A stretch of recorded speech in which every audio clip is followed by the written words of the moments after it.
To watch this topic in Hindi, skip to the timestamp of 3 minutes 9 seconds.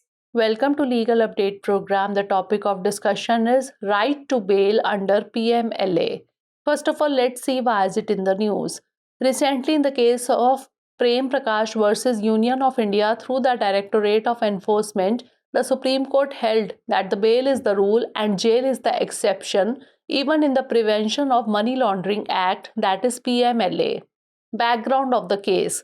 In this case, the petitioner was convicted under a money laundering case and was also under custody in connection with another enforcement case information report. The Jharkhand High Court denied bail to the petitioner under money laundering and later he filed the criminal appeal in the Supreme Court. The Supreme Court observed that the deprivation can be made only by the procedure established by the law, which has to be valid and reasonable under Article 21. The court finally set aside the judgment of the Jharkhand High Court considering the time period during which the accused was in prison and the large number of witnesses that were causing delay in trial. Court observation. A bench comprising Justices B.R. Gavai and K.V. Vishwanathan held that Section 45 of the PMLA only lays down that the grant of bail would be subject to the twin conditions and does not alter the fundamental principle that bail is the rule. The court also held that the prosecution must prima facie establish foundational facts for the reverse burden of proof to apply as per Section 24 of PMLA. Section 45 of the Prevention of Money Laundering Act 2002. This section classifies offences under the Act as cognizable and non-bailable, meaning the police can arrest without a warrant and bail is not automatically granted. To secure bail, the court must be satisfied that there are reasonable grounds to believe the accused is not guilty of the offence and that they are unlikely to commit any offence while on bail.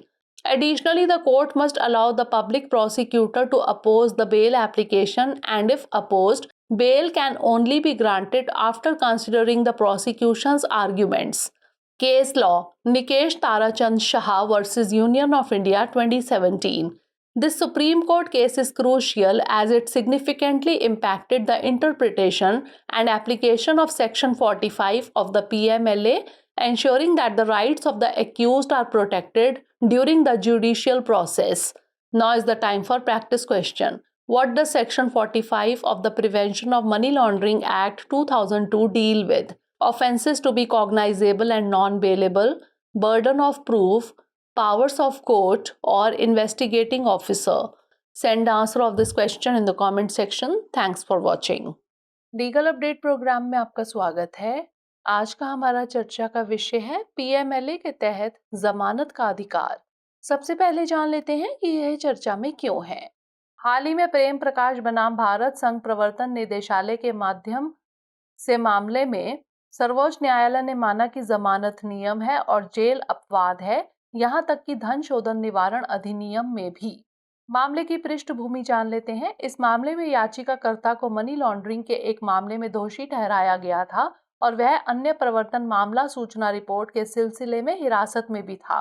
Jharkhand उच्च न्यायालय ने money laundering के तहत याचिकाकर्ता को जमानत देने से इनकार कर दिया था और बाद में उसने सर्वोच्च न्यायालय में आपराधिक अपील दायर की थी।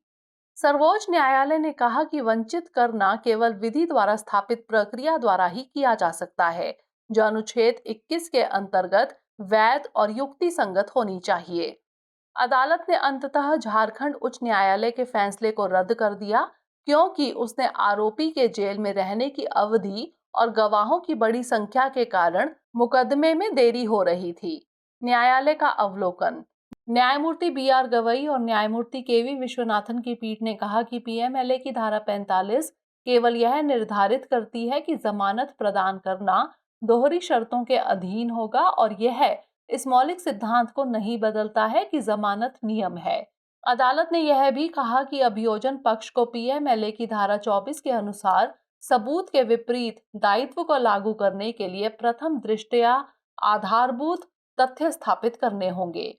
धन शोधन निवारण अधिनियम 2002 यानी पीएमएलए की धारा 45 यह धारा अधिनियम के तहत अपराधों को संज्ञेय और गैर जमानती के रूप में वर्गीकृत करती है, जिसका अर्थ है कि पुलिस बिना वारंट के गिरफ्तारी कर सकती है और जमानत स्वतः नहीं दी जाती।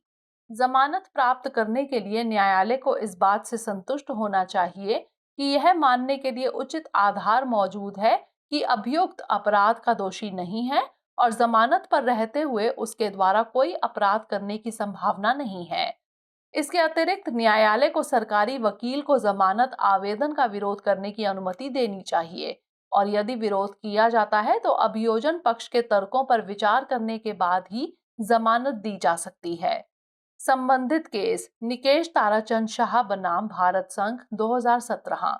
सर्वोच्च न्यायालय का यह मामला महत्वपूर्ण है क्योंकि इसने पीएमएलए की धारा 45 की व्याख्या और अनुप्रयोग को महत्वपूर्ण रूप से प्रभावित किया है और यह सुनिश्चित किया है कि न्यायिक प्रक्रिया के दौरान अभियुक्तों के अधिकारों की रक्षा की जाए।